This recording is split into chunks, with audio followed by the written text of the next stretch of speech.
In January, sellers in Metro Vancouver seemed a little bit hesitant to list their properties, but come February, we have definitely witnessed a bit of a shift. Listings were up by an impressive 31% compared to the same time last year, just flooding the market with a significant number of fresh properties up for grabs. Great for those buyers who have been waiting to get into the market and leveling out the bit of a busy start that we did have this year, with those buyers competing over the very low inventory. According to the latest report from Greater Vancouver Realtors, or GVR for short, residential sales were up 13.5% from the previous year, which means that we had 2,070 sales in February. And while this may seem like a big number, especially being up so much from last year, we are actually still over 23% short from the 10-year seasonal average. Now, just a reminder that sales have been a little bit all over the place the last 3 or 4 years, basically since the pandemic first hit, but is this the year that we get back in line with seasonal averages? I guess we'll have to watch the market to really find out, but the predictions definitely are pointing in that direction. You'll see in the rest of this update what aspects of the market are already there. Andrew Liss, GVR's Director of Economics and Data Analytics, explained that while the pace of home sales started the year off briskly, the pace of newly listed properties in January was slower by comparison. A continuation of this pattern in February would have been concerning, as it could quickly tilt the market towards overheated conditions. With new listings up about 31% year over year in February, this will relieve some of the pressure that was building in January and offers buyers more choice as we enter the spring and summer markets. The numbers speak volumes. In February, a total of 4,560 properties hit the market, marking a 31% increase compared to last February. This figure was only slightly above the 10-year seasonal average, so we're really getting back to normal with these newly listed properties.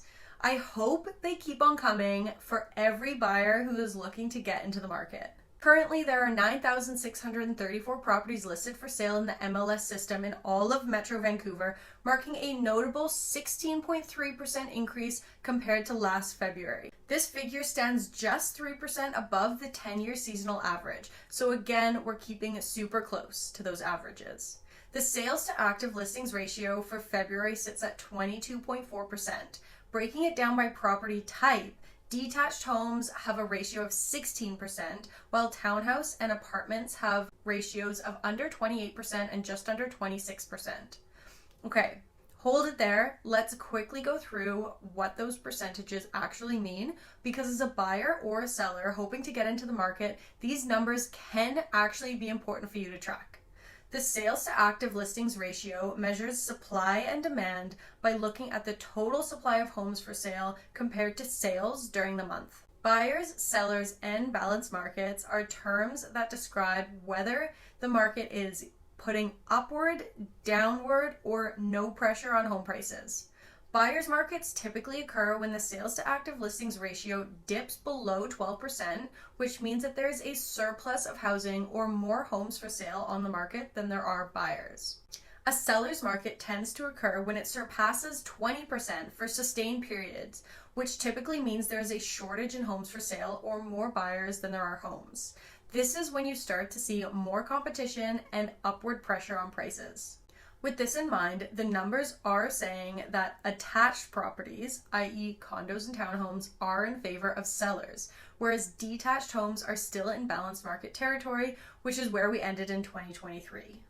Analyzing historical data, Liss noted, even with the increase in new listings, however, standing inventory levels were not high enough relative to the pace of sales to mitigate price acceleration in February, with most segments of the market moving into sellers' territory. This competitive dynamic has led to modest price growth across all market segments this month, but it's noteworthy that benchmark prices remain below the peak observed in the spring of 2022 before the market internalized the full effect of the Bank of Canada's tightening cycle. Days on market really tells a story of how our market is picking up. We went from an average of 31 days on market in January to an average of just 14 days in February. As we typically see, detached homes are sitting on the market slightly longer, but over all property types, the days on market have really dropped down in half, which shows the market is getting busier. For the number of sales in February of 2024, townhouses actually brought up the rear with the least amount of sales at 403. Even though this was the lowest number of sales by property type, it is still over 10% more than last year. Detached homes saw 560 sales, which is about an 8% increase from last year, and condos saw a huge increase in sales of nearly 18% year over year, with just under 1,100 sales in February. The MLS benchmark price for all residential properties in Metro Vancouver stands at just over 1.183, reflecting a 4.5% increase from last year and an almost 2% increase to just last month. Despite the high interest rates last year and many buyers and sellers sitting on the sidelines while the market was a little quiet, the prices still increased year over year. The largest increase in price actually came from detached homes, where there was a 7.2% price increase from last year, resulting in a benchmark price of about 1.972. The benchmark price of condos in Metro Vancouver was over $770,000 in February, and the benchmark price of townhouses was just under $1,095,000. Both of these prices are up about 4 to 5% from last year and 2.5% from just last month. We can see that these numbers and this market update video is that the Vancouver real estate market is resilient and it is constantly fluctuating. Though through it all, investing in Vancouver real estate always seems to be a stable investment. People always want to live in Vancouver. There is no doubt about that. If you enjoyed this market update video, give me a follow, give this video a thumbs up, and I'll see you in the next one.